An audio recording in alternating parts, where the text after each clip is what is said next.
everyone. It is time for the next step of your project. So what you should have so far looks like this. You have your drawing that you did a grid drawing of from your image. If you need to make any small changes, you can. For instance, here, there was not a drip on mine, but I really wanted one, so I added one here and rounded stuff a little bit over there. So this is what you have so far. By the end of your this step, you're going to have something that looks like this. This is from another student. This is what she started with. She had an avocado, did her grid drawing.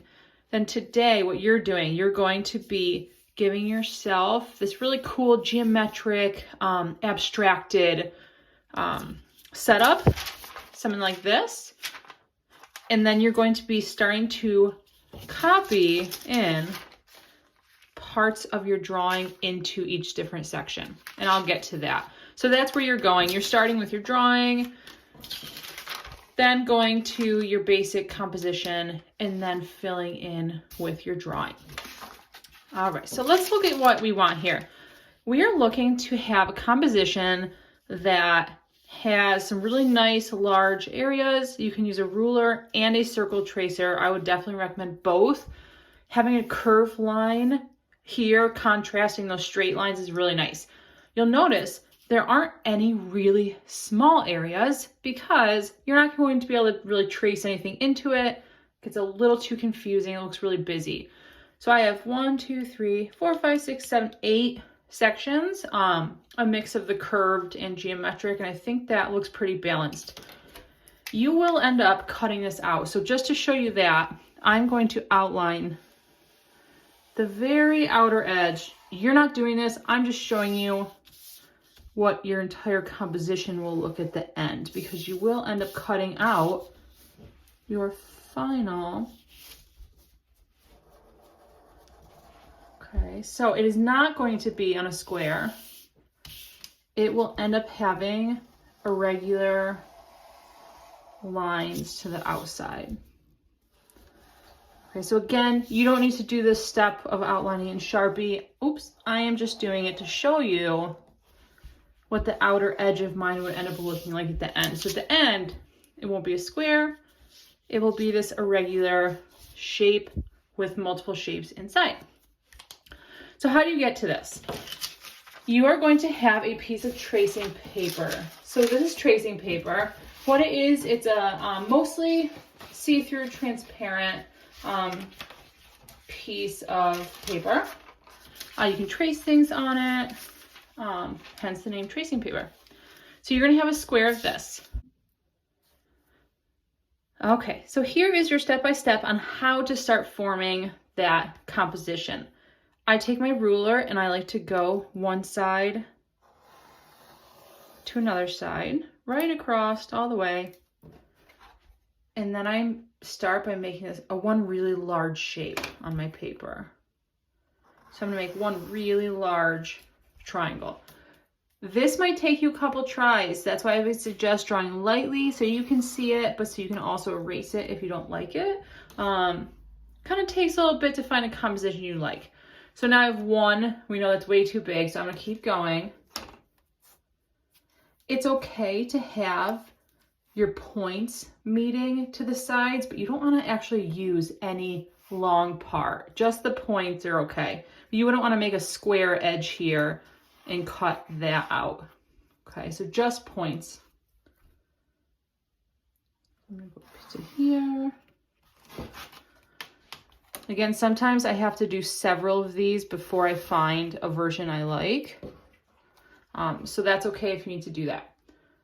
Keep breaking it up into more sections, making sure they're not too small. And then I kind of want to go for like a parallel stripe here. So I'm going to line up my ruler. So you can see these thin red lines. If you line them up to a straight line, you'll know that you're going to get a parallel line. If I line it up to that pencil, straight. All right, so far I have this. Now that's a good start, but I want to throw in a little bit of you know, curved lines with a circle tracer.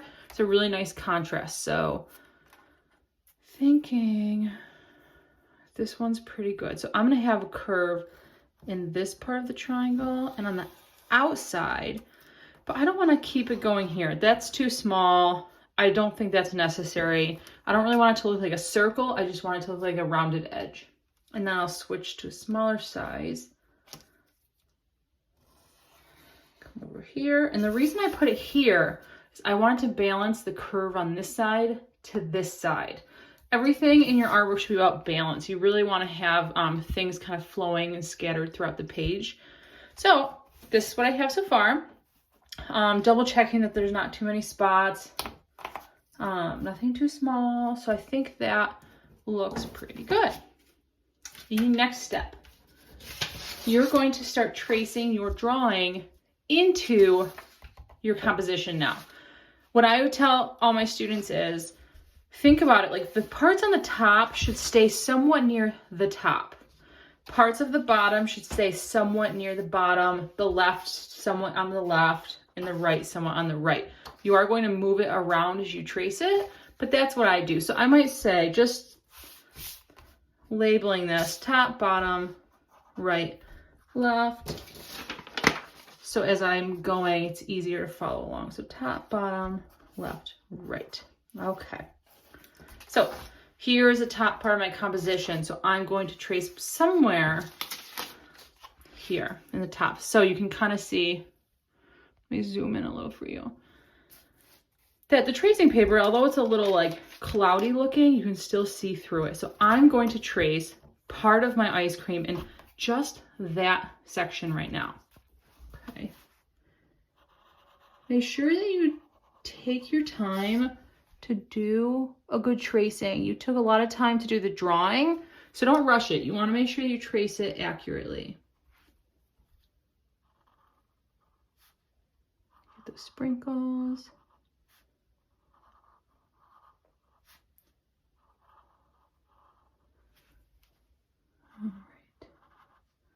So I've only traced what is in there. So if I take this away, I have part of my ice cream up top. Then I'm going to work on this right section. So I'm going to use part somewhere in the right side here. I don't want it to line up exactly though, because the whole idea is that you are, you know, abstracting it a little bit like this. So where it's still recognizable, but not perfect. So this would be if it was lined up perfect. I don't want that. I want to scoot it over.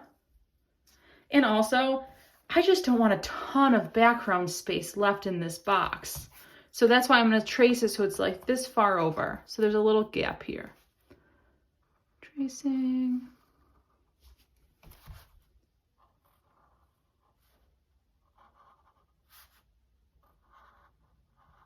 Got all those sprinkles. I'll have lots of practice tracing sprinkles.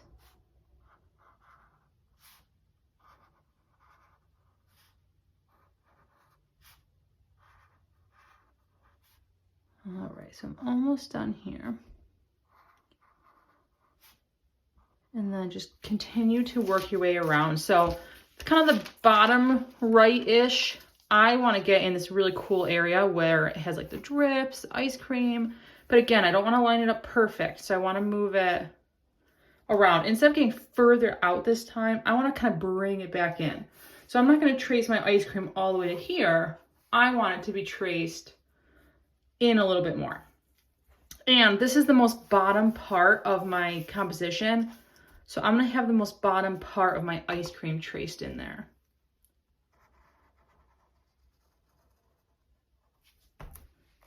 And again, you might, you know, want to erase, restart a couple of areas. It is okay to have to try again in your artwork.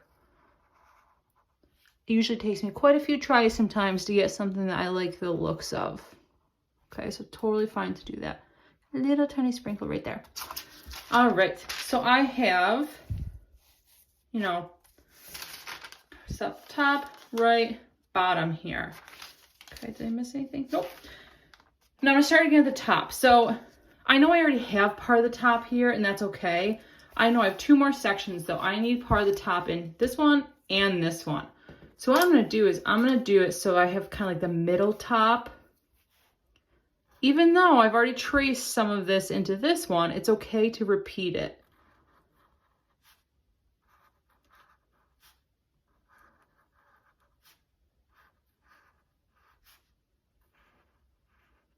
Okay, and now top kind of left area here, it's gonna go in the top left part here. All right.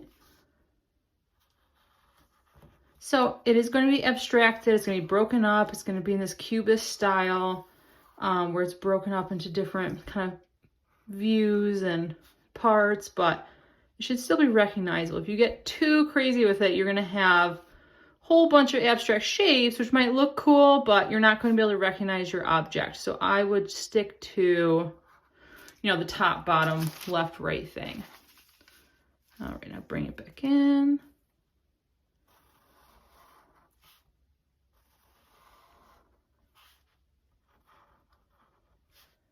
Tracing, so many sprinkles.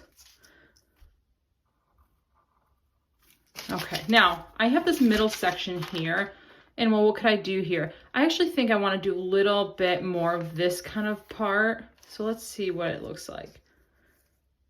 Maybe something like this right here. Not lined up too perfectly.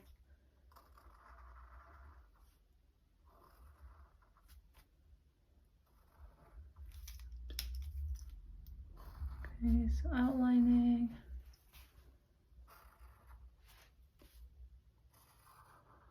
I actually find it really fun to kind of go see and find out all the different compositions you can do. It's pretty relaxing, I think. Okay, so tracing, I think I got all of them. Okay, so here's what I have now.